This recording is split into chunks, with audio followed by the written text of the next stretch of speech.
this is my project today for you see how to replacement of a keyboard. Okay guys,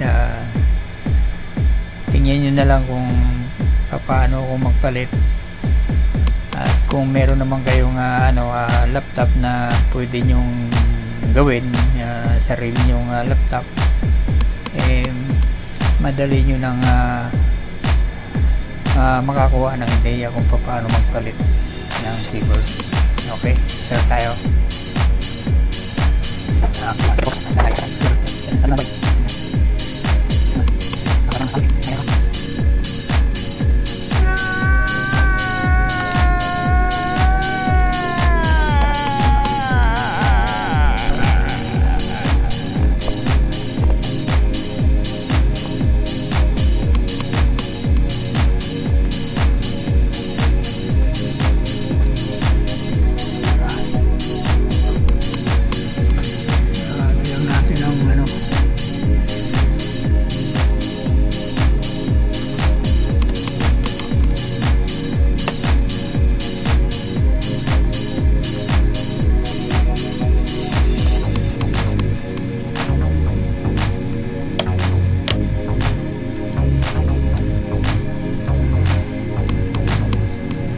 Na siya ng kasi nakalapyan yan.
Pag nagpalit kayo, madali na magpalit. Pero pag nasira yung nyo, nasira yung keyboard nyo, madali na magpalit. Pwede na bago.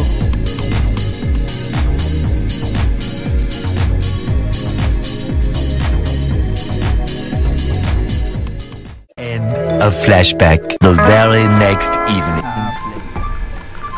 Medyo natagalan ako dun sa labas kaya napag-utusan. Tuloy natin yung ating project. Siyempre papalit tayo ng bagong keyboard. Ito yung bago.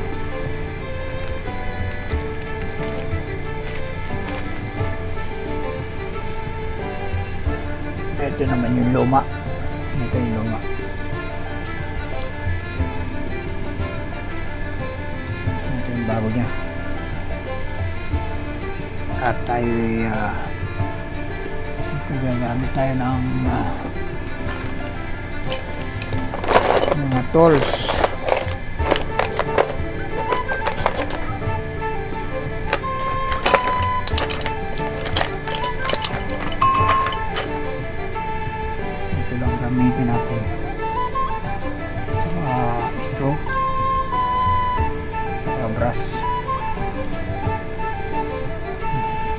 start tayo. Lapit natin para makita nyo.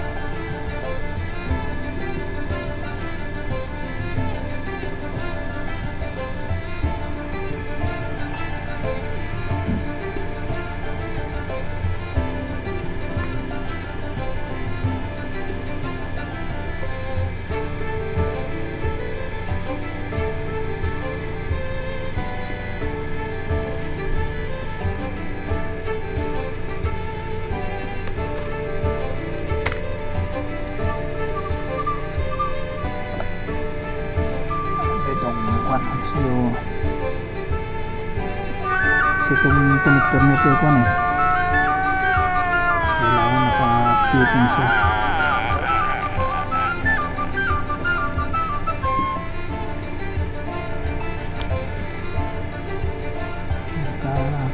Kasi iba-iba kasi yung lock ng ng keyboard. Merong inaano lang, ilang mahaba kuko mo rito. Pinutol ko kasi yung kuko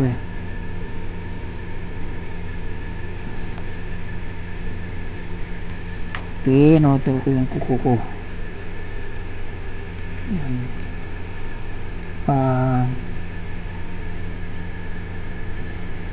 Kasi yung lock niya hindi diipit.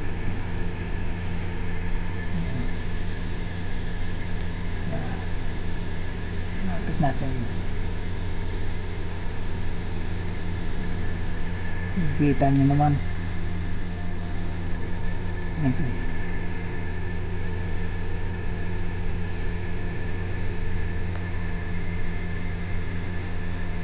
Ayan. Dito na siya. Tapos itong isa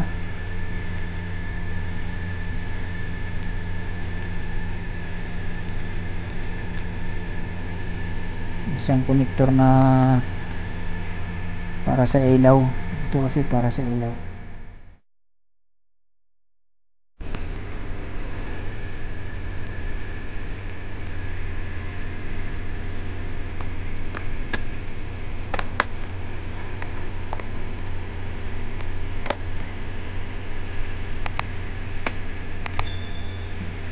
Kailangan ito kasi iuna itong gilid nito sa harap, tapos bibiin nyo lang, maglalak na yan.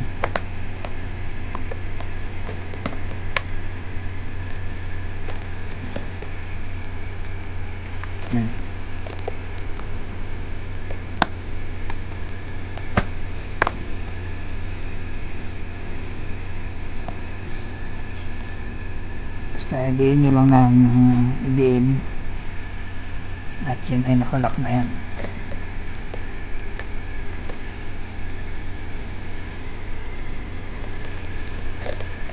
Ayan, okay na yan.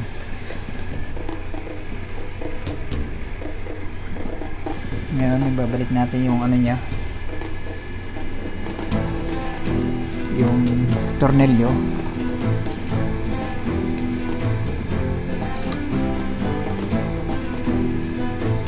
Para dumikit yung kanyang keyboard,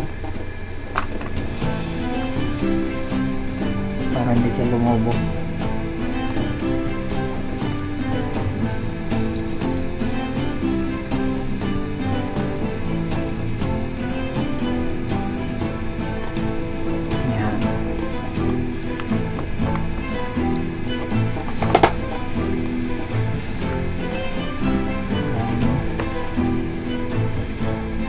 Madali lang naman palit yan, okay na, diba? Ngayon titesting natin siya at tapos palit ako palit tayo ng bagong battery.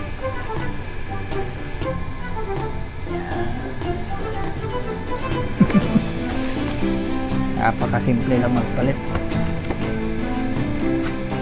Kasi itong nga pala yung cable, bili ko 110 real. ano yan, 3 months warranty.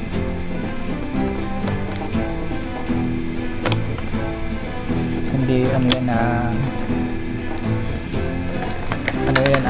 tawag dito, Class A, hindi siya original. Tapos itong battery nito, hindi naman siya original kasi original mahal. Yung original niya 240. Ito naman binili ko lang ng 145 real kasi itong original may may tatak na Sony. Ito lang, duplicate. Testing natin siya. Hindi pala nakita yung pag-rate. Sukat siya.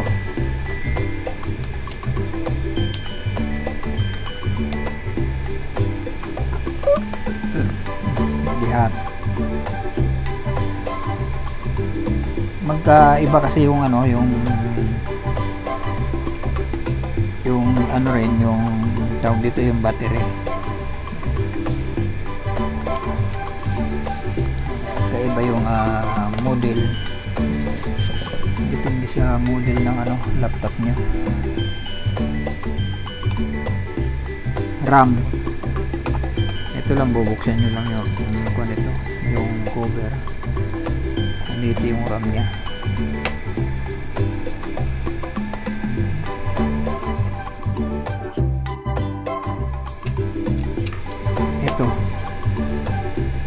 Ito yung RAM nya. Ngayon kulang ng isa kasi 4GB lang yan. Madali lang naman magpalit yan. Kung gusto nyo magdagdag ng RAM, madali lang magpalit ng RAM. Kung walang GB, kung gusto nyo pag nagpalit naman kayo ng ng hard disk o SSD, kasi mas mainam yung SSD kasi mabilis yung mabilis yung BB7 lang siya, pero siya i5. Ipakita ko na lang sa sunod na ko kung paano mag-install ng portable Windows 10. Ito, at siyempre busy pa ako ngayon. Pakita ko na lang sa inyo kung paano mag-install ng portable USB Windows 10 professional. Kasi piting na piting siya. Ayan, okay na.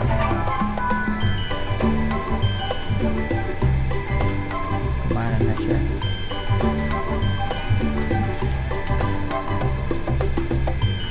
Ito tayo rito sa Microsoft.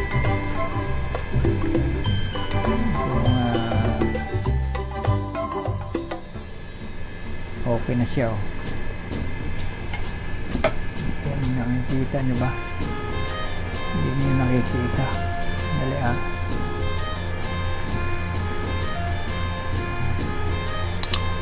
okay na siya lahat. Gumagana na. Gumagana na siya lahat.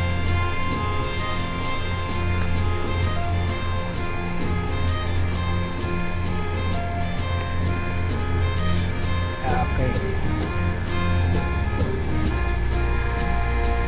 Wala na siyang okay na siya.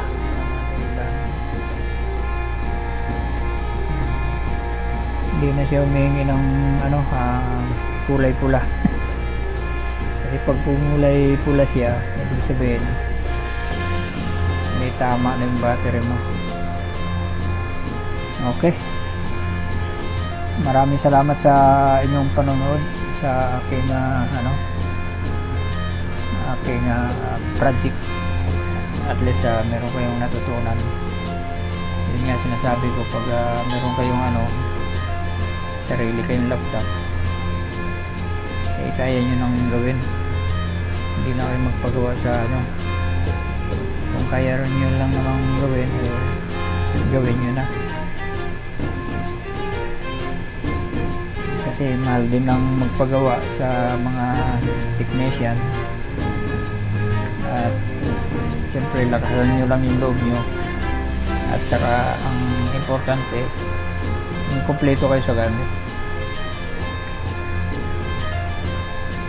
At yung pagpalit naman ng GB RAM o ilang GB yung gusto nyo, madali lang magpalit. ASD madali lang din magpalit. Ito madali lang magpalit yun. Wala namang kasi wala namang ano yan. Medyo mahirap lang yung maghinang. Kailangan talagang ano ka, bihasa. Okay guys, maraming salamat sa inyong mga panonood, at sana huwag kayong magsawa sa aking mga vlog. At siyempre andyan pa rin kayo para sumuporta sa aking munting channel. At siyempre kung wala kayo, walang manonood ng aking may pelikula ng buhay. Kaya ako yun nagpapasalamat sa inyo na marami. Okay guys, thank you very much everyone. God bless as always.